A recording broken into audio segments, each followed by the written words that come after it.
No. Well, good morning, ladies.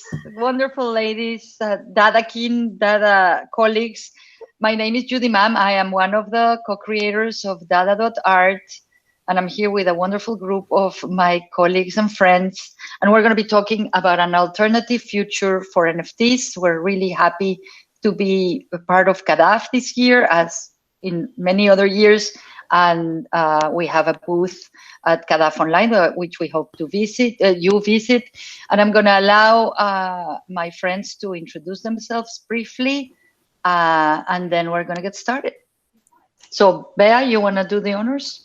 Yes. So I'm Bea. I'm the creator of Dada with Judy, and also the Invisible Economy with Sparrow, now Angie, who are here, and yeah, super excited to be here. Thank you, Sparrow. Yeah, hello. Good to be here. I'm Sparrow. I'm an artist. I'm a software engineer. I'm a gardener. I'm a co-creator of lots of things, including the Invisible Economy and Woka and a bunch of other stuff that I'm currently working on. But definitely good to be here at CADAF. And I'm Angie. I'm probably the newest to Dada out of all the people here. I'm very excited to be part of it. I'm an artist, sculptor, and animator, and I really am into VR in a big way. And I'm happy to be here to share some of my ideas that I've been developing with Dada. You know, you're taking Dada into VR, like taking us there. Pushing so you. It's so exciting. So what I thought, so that we don't assume that everybody knows what Dada is, before we delve into the topic at hand, I would like to just show a little snippet of the collaborative nature of Dada, and we have a guest. And you want to introduce yourself briefly? My name is Ilan Katin. I'm an artist and I am involved in Dada. Thank you. We're so happy to have you. Happy to be here. So I'm just going to show a little snippet of Dada because I think a picture is more powerful than 1,000 words, and we can explain how it is and why Dada itself has led us to all these different alternative paths. So bear with me 1 second as I present my screen. All right. It's just like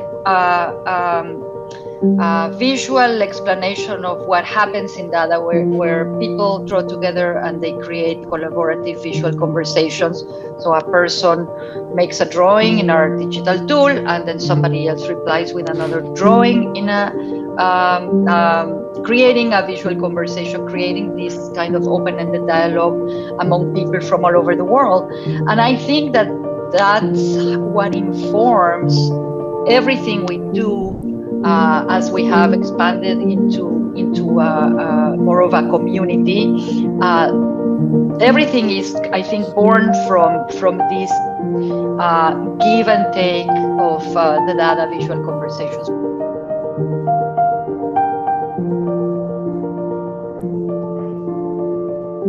I wanted to ask you, and anyone can chime in, how does Dada why did we create the Invisible Economy? Where we were migrating from? Like, we started a marketplace. We were one of the first to have a marketplace on the blockchain because we launched our collection of Creeps and Weirdos on October of 2017, which was the first collection of artists that had made individual drawings in Ethereum. And then we have been transitioning into a completely different and alternative kind of economy that does not rely on the market. So go ahead and explain to us what that means. Try your best and do it succinctly. Transition, like How much time do we have? We have 1 hour. I think that we'll nail it, but give it a stab. So I actually explained this to somebody very recently, because they were like, okay, yeah, I understand what you're doing now, but I don't get what data is or what was there. So I'll take a stab at it, right? So data goes back pre-blockchain and is a community of artists who draw together, as Judy showed you. Each conversation is its own piece of art that other artists from anywhere in the world can respond to, building up these visual conversations. Very early to the blockchain, again, as Judy pointed out, launching a collection of NFTs in 2017 before ERC 721 was even a standard. And based on the feedback from the artists and how they felt by having their artworks available in a marketplace and having some of the community sell artworks and other members of the community not sell artworks, and those dynamics that the market always produces of winners and losers, the Pareto principle of 80-20, right, that the market always ends up as. Dada made the decision that the community was more important than selling NFTs, and so withdrew their marketplace and started trying to formulate another way to create a self-sustaining community of artists. And that is the invisible economy. Wow, yeah, yes. That was a great introduction. Well done. So it seems like we are actually, like, just as the world catches up on NFTs, we're living NFTs. That's how it feels. We're gonna talk a little bit about that shortly, but I also wanted to say that we wrote this paper. When was it? Well, we presented it in June 2020. June 2020. It took us a while to write it, but really, the invisible economy is based on what happens on Dada, which is when people come to Dada to draw, they don't have any expectations of selling or producing or catering to collectors. They come to draw, to express themselves, to draw with other people, to experiment with ideas, whatever it is, but it just comes from their intrinsic motivation to make art, as opposed to expecting that they're going to sell or produce or any of that stuff. So we based this economy on a lot of research that we did about how intrinsic motivations work, how they can create, make people be more creative, and also how we were trying to get away from competition, from the stuff that actually frays the community instead of bringing it together, which is, having people having star systems, having people being on the top, having leaderboards, having artists compete against each other. And this is kind of like the framework that we found. That we wrote a paper which is on Medium for anyone who wants to check it out. And we found these different kinds of motivations that have nothing to do with external stuff like money, awards, marks, classifications of any kind, but have to do more with autonomy, with validation, by your peers, with community, with belonging to something bigger than yourself, self-expression. Those are actually the drivers of the invisible economy. At the end, it is about creating a space for creativity. And that creativity is not just exclusive for artists. We're basing it in what artists know and understand and need, and how it's organic to us, but it's really for everyone. So when we talk about extrinsic rewards, like money and status and things like that, what is important to understand is that those extrinsic motivations diminish the intrinsic ones, which are vital for actual creativity, art, and innovation. And so it's like, it's hard for people to imagine that the constraints of the system, especially the markets in itself, work against creativity. And so what we're basically creating is a space in which you can still create value, capture value, create wealth, but in a way that is completely organic to the creative process. Because I'm quite new to Dada, I kind of came in knowing nothing really. But what appealed to me was, I think when I was at art college, before I went to art college, I drew every day. And as soon as I went to art college, and you were talking about extrinsic motivations, that they were imposed on me at art college, that's when I kind of stopped drawing and thought, right, I'll just teach. Because, I kind of felt like I was closed. And that's what appealed to me about Dada. It feels like an open space rather than a closed space. And when I got into crypto art, that felt really exciting, but it very quickly felt like a closed space. And I kind of wanted to escape. And then Sparrow introduced me to Dada, and I just felt like it's such a breath of fresh air. I feel like this is somewhere I could flourish and breathe and be creative, and that's what I really love about it. Yeah, I would define it as an invitation to create, because it's so difficult for people who, some of the people who are more in the star system are already motivated. They've already found all of those machines that get them going, etc. But if you just want to create something, that's all very intimidating, because it's like looking at a huge mountain that you're going to have to scale. And I feel like with Dada, it's really an invitation, and for people who also want to enable other people with that kind of invitation. So it's much more open. It's much more organic as well, which sort of leads us to what we are looking at with Holochain, right? And that system of just doing the next possible thing and finding your way and exploring the space, which, like Bea was saying, in retrospect, that's what Dada.art has been doing, Dada.nyc and then Dada.art has been doing all along, is just exploring that space and seeing what is possible. And since the paper, the Invisible Economy paper, has been published, that's really what it has felt like, is we're just exploring and going deep and trying to work out the very fundamentals of how this community operates, and then do the next possible thing.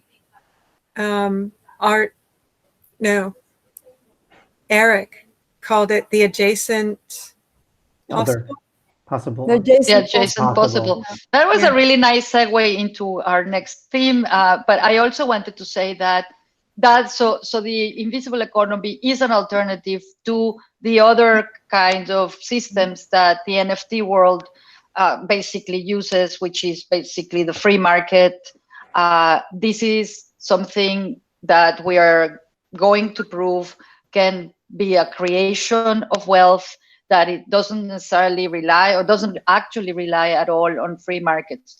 But since you did like such a nice segue into Holochain, why are we going to Holochain? Can any of you describe also brilliantly and simply what is Holochain and why we're moving there?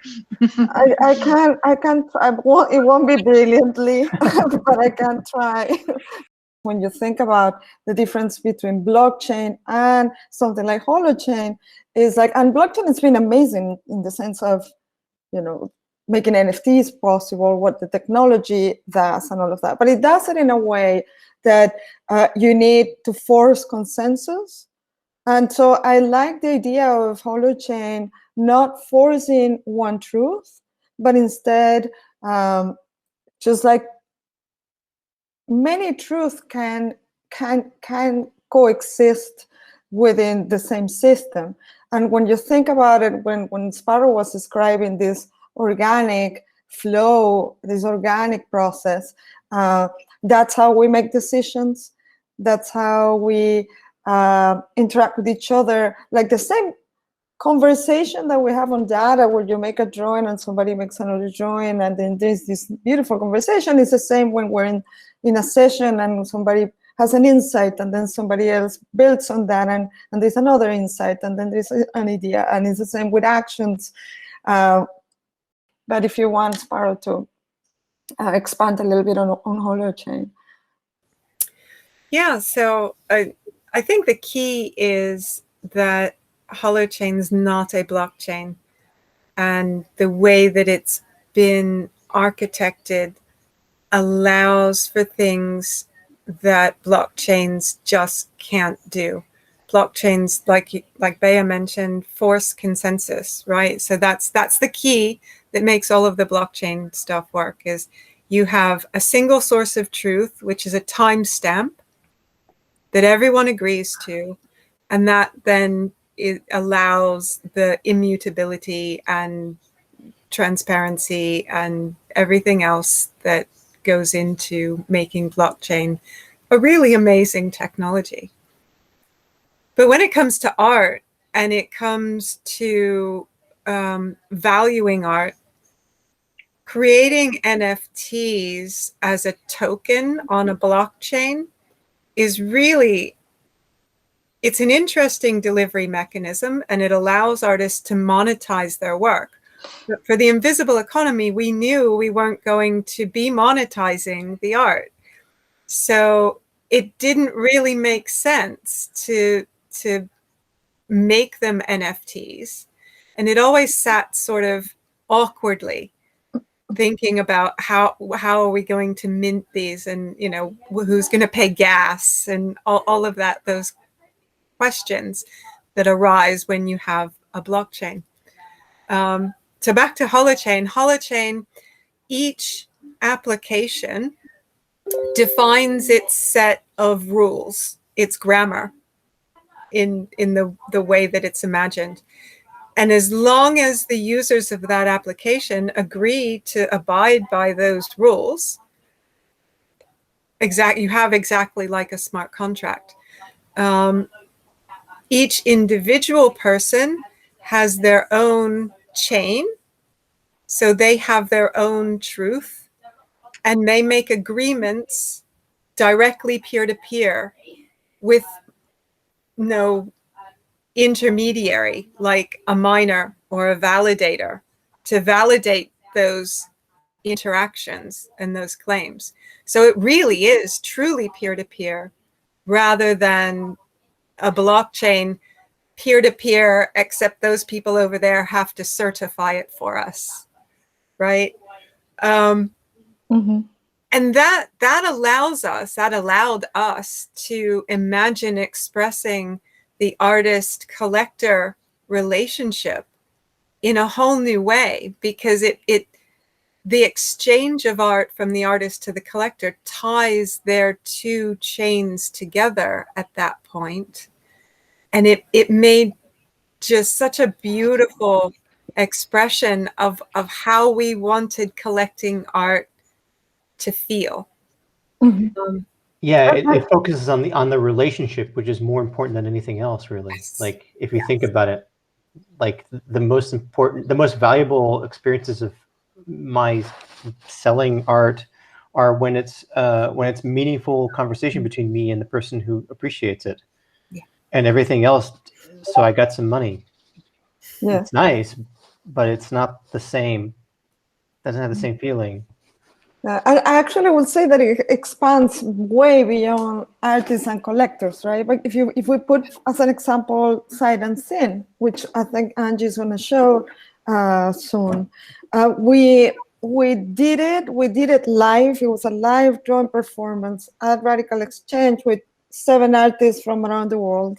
Judy, because it was an auction, Judy was actually the auctioneer when people were bidding on site, as they were looking at the actual piece of art being made live, right? So you have a bunch of people involved, and now you have 2 collectors who collaborated on on the spot to buy that piece, right?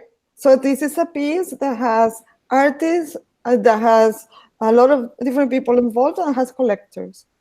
And now, and this is to just to see how our process is, right? 2 years later, I know, actually a few months later, a bunch of us, which are not necessarily the same artists, started building the actual conversation in 3D models and things. So we didn't really know what we were doing, but all of that, we really didn't know, but it was fun. We were like, you know, I was doing modeling somebody else's drawing. Ilan wasn't part of that conversation yet. He came and started modeling somebody else's drawing. So that was a process. Again, it's like completely spontaneous. Whoever wants to take it, takes it. And then we stopped because we really didn't know what we were doing. And so 2 years later, we get this amazing you know, animator and artist and that is so into VR, and she's like, I want to take you into VR, like, look at this beautiful world. And we're like, wow, we have this thing, can we do anything with it? And then Angie, then you just took and ran with it. And so now you can tell us how was your process, but you can see how everything is just like making these connections. When somebody actually would love to do something, they just go and do it. And I think to tie it to holochain, what's going to happen is that all of those actions, all of those connections are going to be recorded, just like in a blockchain, but in this case, in your own chain and the chain of the person that you're interacting with.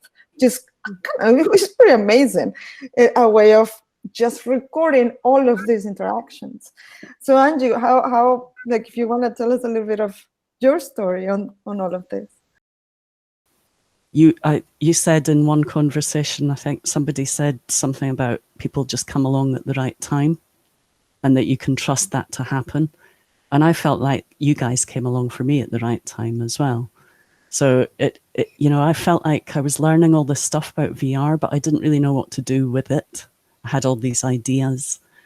And now I feel like I've got somewhere where I can share those ideas and people can collaborate with them. And it's really exciting. And it's exciting for people to be thinking outside the box with VR. So not just thinking about it in the standard ways of, you know, creating games where, you know, you play around with people's balance and things like that. Actually playing around with ideas for making and exhibiting artwork in new and interesting ways is really exciting.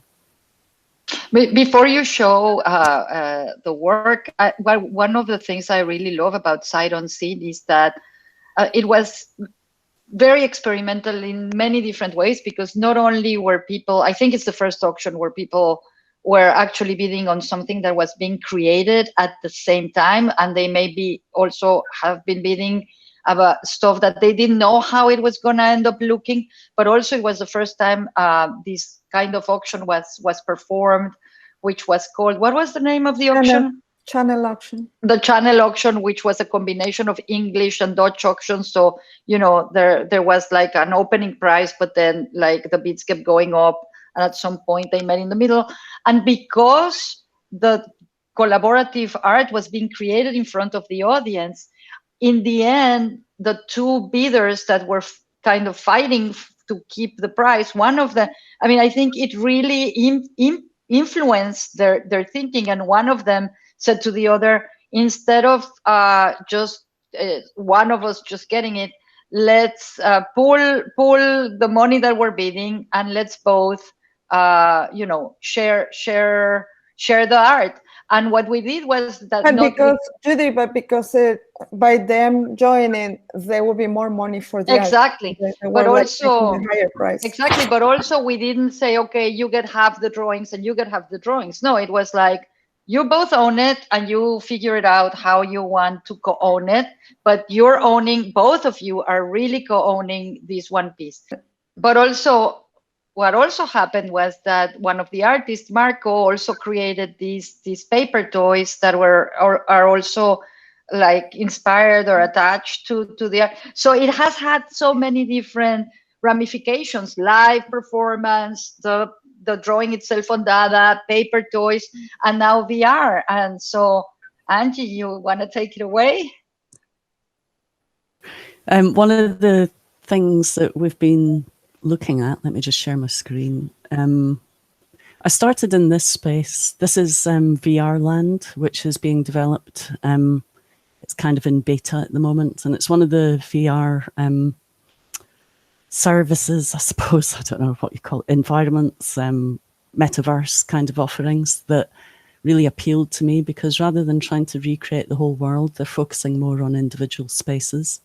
So you get your own space, and this is a default gallery where you would kind of put paintings on the wall and, you know, create your kind of standard-ish 3D gallery. But you'll see in here, what I've done is I've placed in the artwork on a curved surface. Yeah, what I've done is map the artwork onto a curved surface, so it kind of snakes around the room. And you'll see here that in collaboration with the artists, I've created these 3D models of some of the artwork.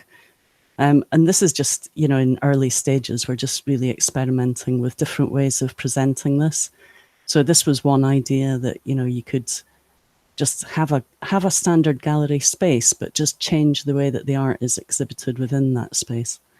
And then took it a little bit further. In here, we've created an actual environment. Again, this is just rough. It's just to test things at the moment.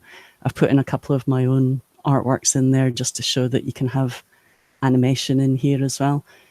And I really like VR Land because it's not, you know, it's not proprietary. It's not like creating something in Unity that would be a closed executable file. It's actually using a service that's out there and anyone can use. And anyone can kind of build these 3D environments within it. It's fairly easy to use. The tools are quite accessible. So that's why it kind of appealed to me. So this is just a mad kind of experiment where I've just thrown lots of things inside a room just to show you kind of how that environment works. And these models are all kind of modeled in things like Cinema 4D, Blender, and then just put together inside this room. And then I love this. Good. And then this is another one, which is a kind of cross between those two ideas. So this is kind of what we're looking at now, is breaking up the artwork into 2D layers. So it'll almost form like a stage set. If you imagine how stage sets are built, where it'll be a series of 2D planes. And then we can put the 3D layers in between those planes to create kind of parallax effects and things. So again, this is just, you know, early stages, but it gives you a feeling of, you know, pulling out elements from the artwork and kind of making them more immersive. I love the combination of the 2D and the 3D, because it kind of shows you the source. Yeah. At the same time as looking at the model. And it doesn't like distract at all that's there like that. It's like actually enhances the whole experience, because then you can walk around it and come close to the drawings. It's like it really unifies everything, you know, in this context of having drawings and then the 3D interpretation of that. It's really, really nice. It's really cool. It expands on the art, and the curve reminds me of like Richard Serra, but with color. You know, the snaking around. It's very cool. So to me, it's also interesting that when you just allow yourself to go and take on it and do whatever comes to your mind. In this case, it's you, Angie, taking other people's all their work. That it's actually owned by collectors. So to me, that what is super interesting is it challenges a lot of the assumptions that we have in terms of how creativity works, how collaboration works, also how what ownership means. Like, do we get now these models into new NFTs that other people can collect? What happens when you have a piece of art that has that actually has a community around it, and can you make that automated? Can it be completely, you know, make their own decisions in this community about the work, or be completely open to just like continue to evolve? Yeah, and I think it'd be really interesting as well to kind of extrapolate from this and think about, you know, so if someone, you know, collects artwork or shares artwork or enjoys the artwork and wants to experience it, that they can experience it as 2D art, but they could also maybe download the model and then put it on an AR app on their phone and have it in their garden, for example, and walk around it in their garden. So those things are really exciting, I think. And also being able to actually create stuff in VR and in 3D. So things like A-Frame, where you can create like almost like a kind of open source tilt brush. So things like that I'd really like to incorporate into it as well, so that it's not only just exhibiting the work in the 3D space, but you can actually go into your studio and maybe build simple models and draw. Yeah, more exciting to me even is to be able to build together with other people. Mm-hmm.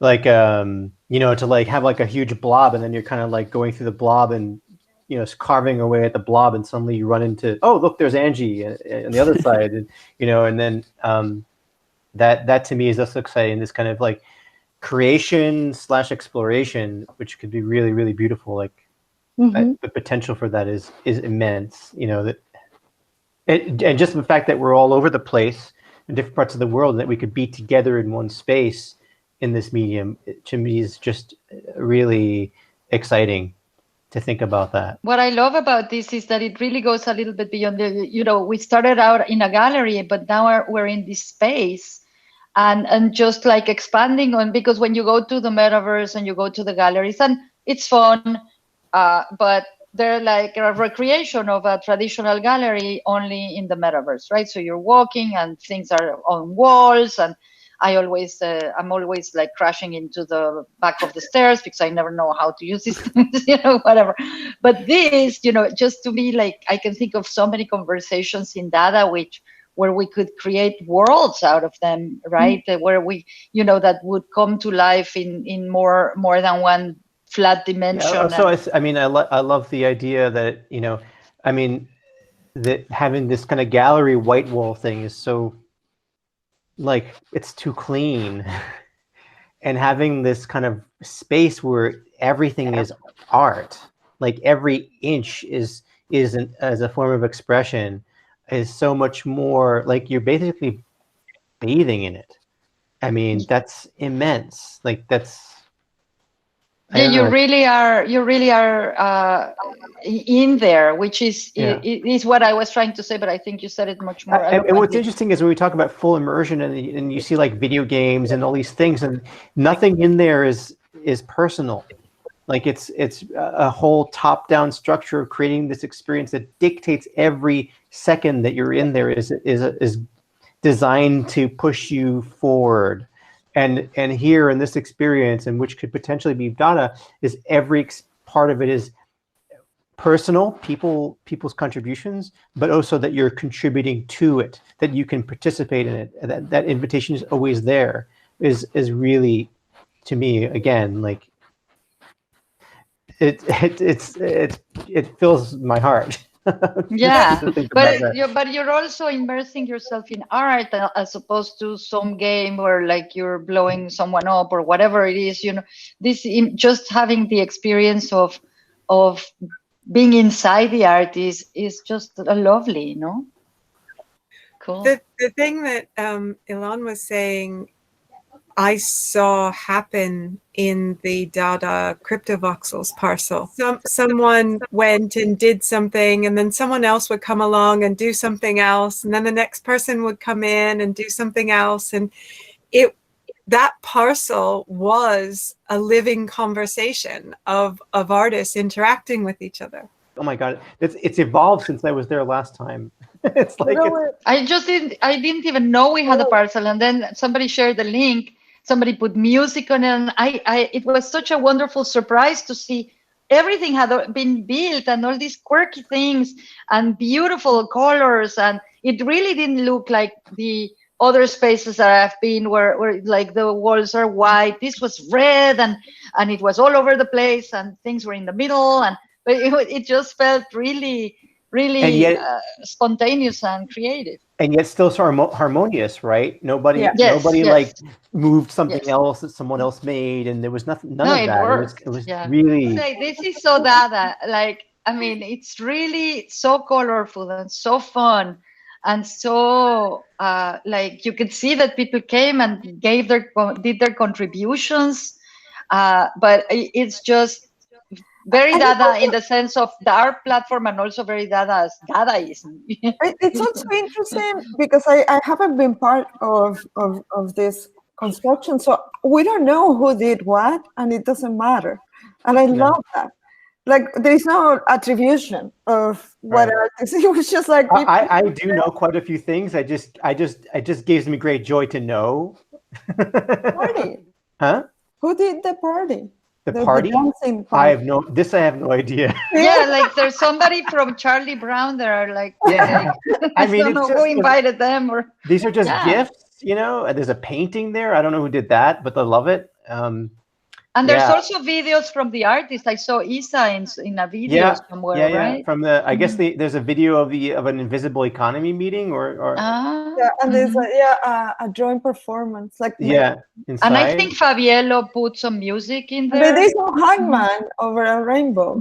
Yeah, and then there's like Marco's little figures in the corner there. The shadow man. And then there's the rainbow, the tube rainbows and my fluffy clouds I use for another plot. I happen to have them around. Then there's like a conversation in the windows.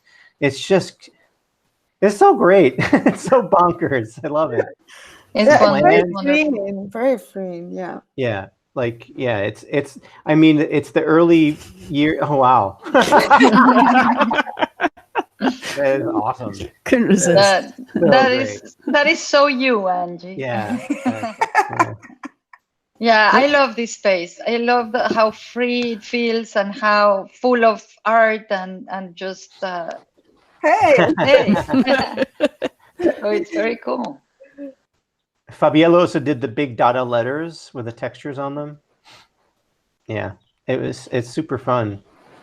Yeah. Okay, we look at that. Is that like the entrance? That's so cool. No, I think it has no doors. No, there is a door. There's a door. There's a door on the left. Yeah. It started out with no doors, which was kind of funny because you had to fly above to get in.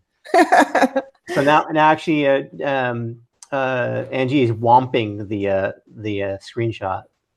So now it'll automatically be sent out on Twitter. Cool. From the Womp bot. So, yeah.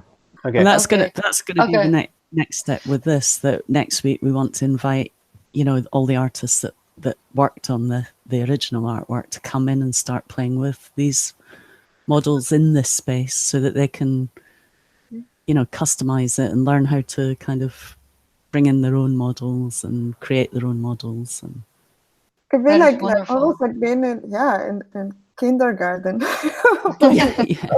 Like sandcastles. Sandcastles, but in VR. That's very cool. But plenty of room for flowers and plants and all sorts of things.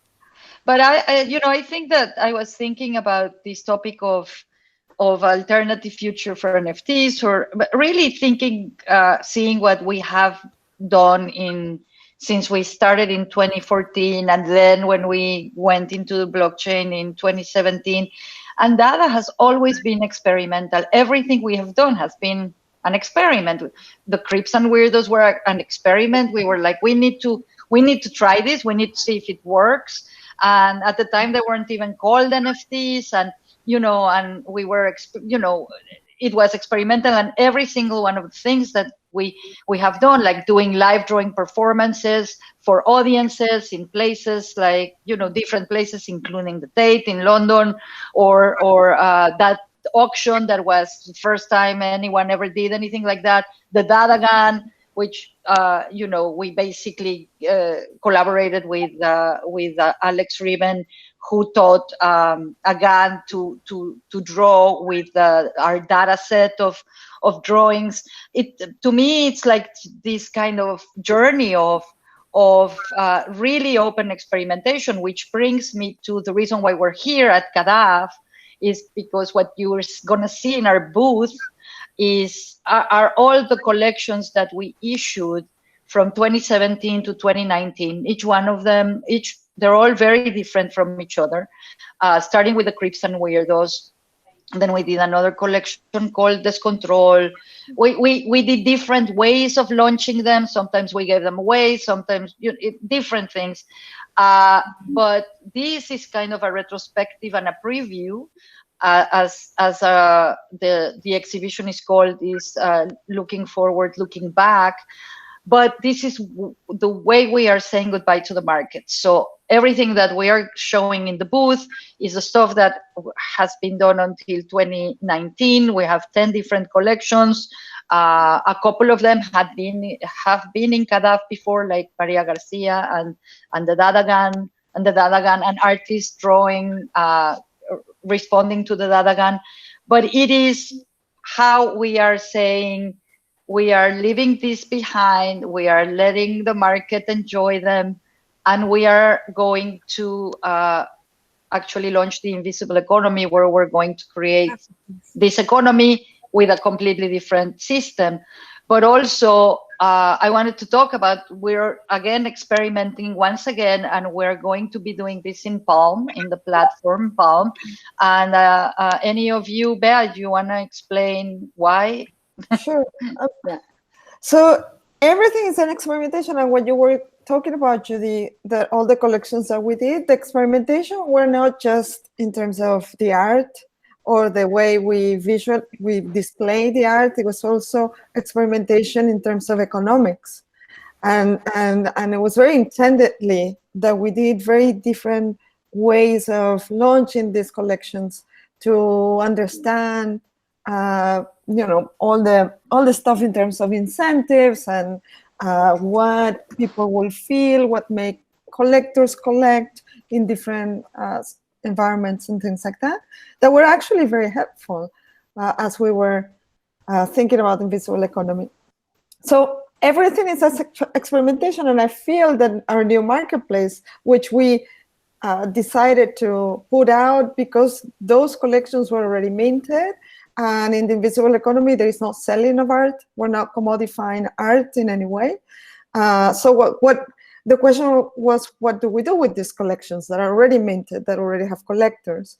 And so I feel the way I'm trying to describe, I'm trying to articulate what we're doing, because I don't think we actually know what we're doing in terms of the depth of what it is, because again, it's another new experiment.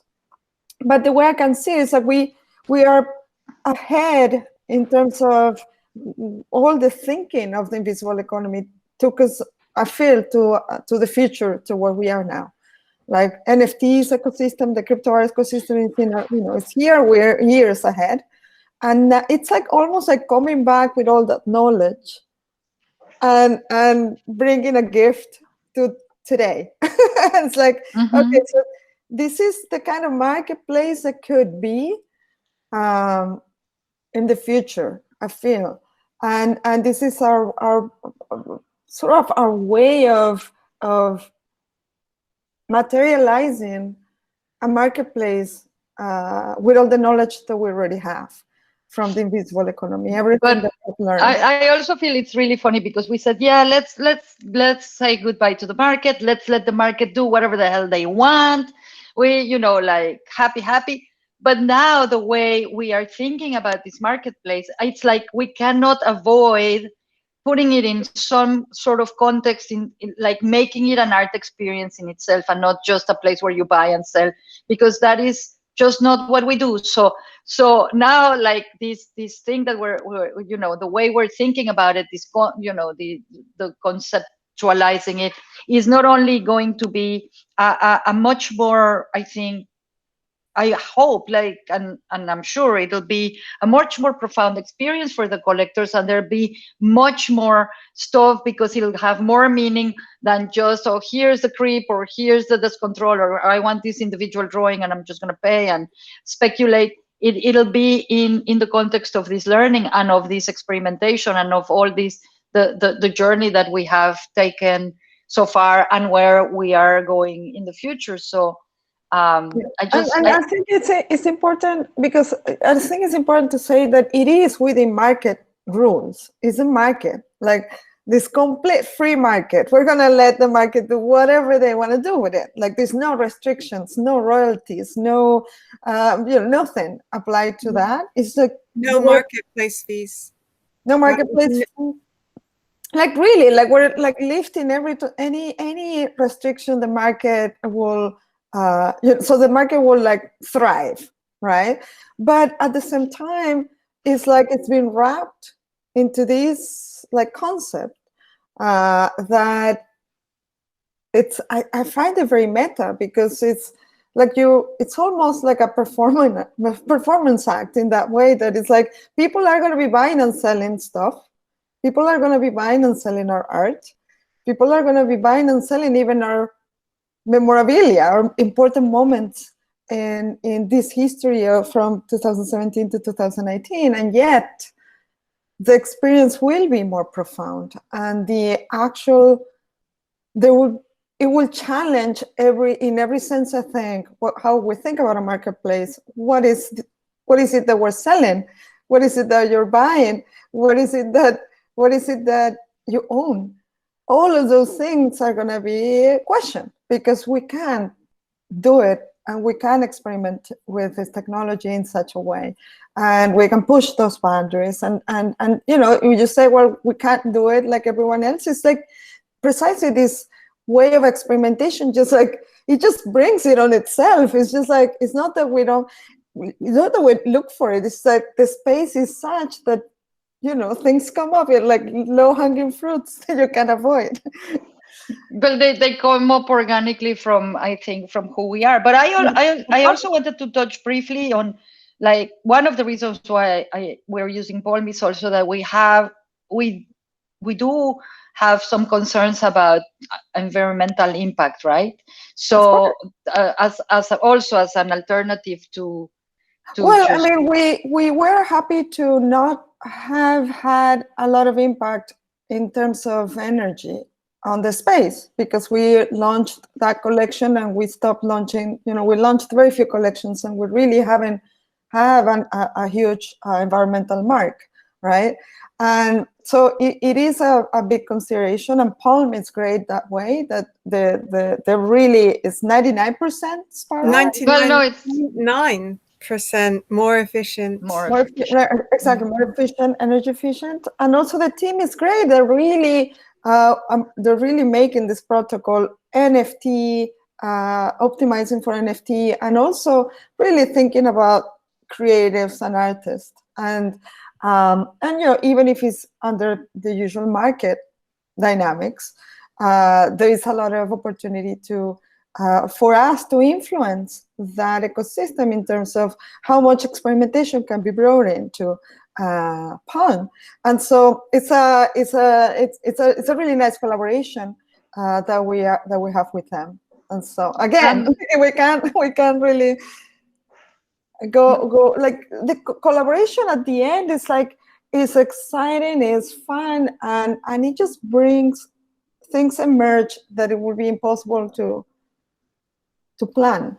I think that's and I think that the same is true for Holochain, right? Because one Holochain is also energy efficient and not toxic to the environment. And yeah, I mean, the thing that's really lovely about Holochain is that every entry in your ledger, every entry in your personal chain is like a block. It is unique. It's inherently unique. You don't have to do something additional to make it unique. So when you create a piece of art and it gets stored by the app on Holochain, it is absolutely unique. And then if it's transferred to someone, that relationship is then unique. And so you build up this really rich context. And it's not artificial. It's not something that's artificially enforced and art is then shoehorned into. In so many ways, Holochain opens up the possibilities. Like Angie was saying, that feeling of being boxed in, that feeling of being constrained, that feeling of being in a closed space really goes away when you think about what opportunities there are with the way Holochain is built and the way that things work in Holochain. So it's really, really exciting. And the fact that it, again, is peer-to-peer. And so I'll run my own Holo node, right? And I'll host data. So potentially within the community that is Dada, we can each host all of the images and all of the applications and all of the data that Dada needs to operate. So we can truly be self-sustaining in ways that we'd never be able to do with a public blockchain. The other thing that really appealed to me about listening to the stuff about Holochain was the fact that they reference systems of nature in terms of working out how they do the computing. And one of the things that really caught my attention was he said, yeah, it can be difficult to get your head around. In fact, if you're an expert in computing, you're probably in a worse position than someone who's never done any computing. And I've always kind of thought that the binary system that we're still using now is kind of, it has so many limitations that you hit on day after day, and there's all these workarounds to those limitations. And even with science, there's things that, you know, don't fit with the scientific theories. So the scientists make exceptions for them, which you just think, that can't be right.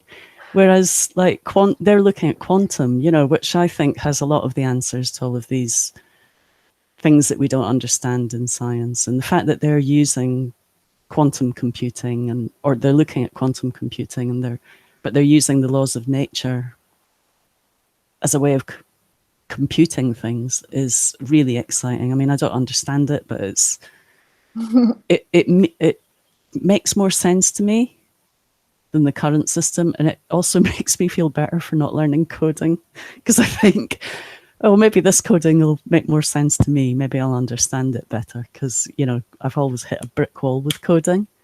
And I think, well, maybe the brick wall was this kind of translation that you have to do to make it work. I don't know. I think there's also an interesting degree in which it operates on this kind of natural system thinking operates on a much lower level of intuition, because in our meetings the Holochain, there were references to jazz and improvisation, where you have some basic tools and then you use those in different ways that are much more fluid than spreadsheets, grids, et cetera, et cetera, et cetera. Yeah. So me too, my brain is not much of a computing, like I have some experience coding, but the feeling of it is much more, much more in tune with art and exchange than just, this kind of rigid system. Yeah, that's a good point, because again, the art is really about getting out all the things that we have inside. It's not something that you can plan either. It's not something that you can just say, I have this concept and I'm going to do it rationally. You have to come from within, and you have to just emerge and as you experiment, and it's spontaneous. And I think intuition has a lot to do with it. And I think we have applied a lot of intuition when it comes to the creation of the invisible economy that we have done collectively. And so it is like to imagine an infrastructure that can nurture that can actually make that be the normal thing that happens. It's quite remarkable. So yeah, exciting about that future actually of NFTs, because if you also think in those terms, there's a lot of restrictions, like, there's not a token there, right? There's not a scarcity thing. So you can start thinking in terms of abundance instead of a scarcity, which makes more sense for anything that is creative and for art.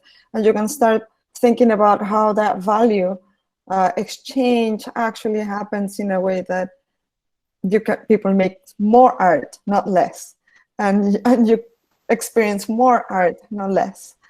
The other really key thing about holochain is that because you define this initial DNA, as they call it, you can define what is valuable, right? Whereas a token on a blockchain seems to always inevitably be reduced to the one dimension of price.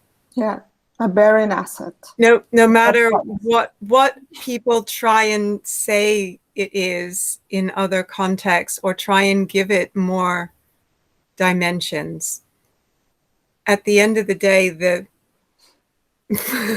yes. The fact that we have to say the end of the day, I hope that it completely goes away from our vocabulary. Because it's like at the end of the day, it's when push comes to shove. Thing, you know? That's better. That's better. No, it's 5 million other things that are supposed to be going on simultaneously. You don't have to know it all. But there is no end of the day in quantum, because the end of the day is also the beginning of the day. Exactly. Spooky the beginning, yes. Spooky action at a distance. So I think this is kind of a great way to end this conversation. It really, we are in really focused, like we're in a community or a space that is focused on the NFTs as they function right now and the dynamics. It's always good to hear about other stuff happening, other ways of thinking, other ways of representing art or showing art or experiencing art. I like to add to what Bea was saying about we're ahead. I think we're not only ahead of everyone else, but we're also ahead of ourselves. Yes, that's for sure. We have the white paper. Yes. We have the white paper. Read the white paper. It's out of date, but you can read it.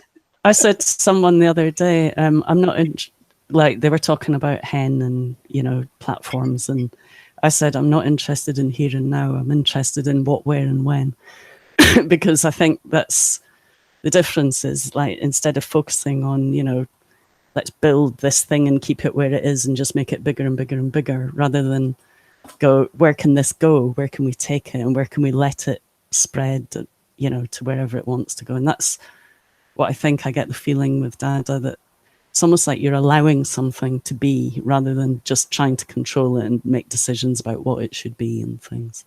I think that really encapsulates how we have operated. It's exactly that.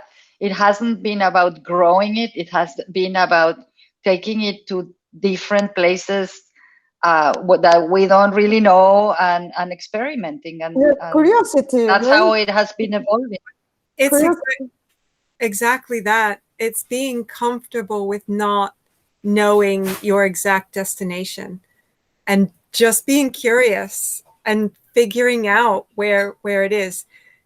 That requires that very strong internal compass that I think we really got to the root of at the very beginning of the working groups in the invisible economy. And with that, we can go anywhere, right? We don't need to have a 1-year plan or a 5-year plan or even know exactly what this is going to look like. There is no end. It's always ongoing, and it will always be fun because we're doing it collaboratively. Yeah, and I agree with what Ilan was saying, that we are ahead of ourselves because of the process is the way it is, and things are growing and happening without control.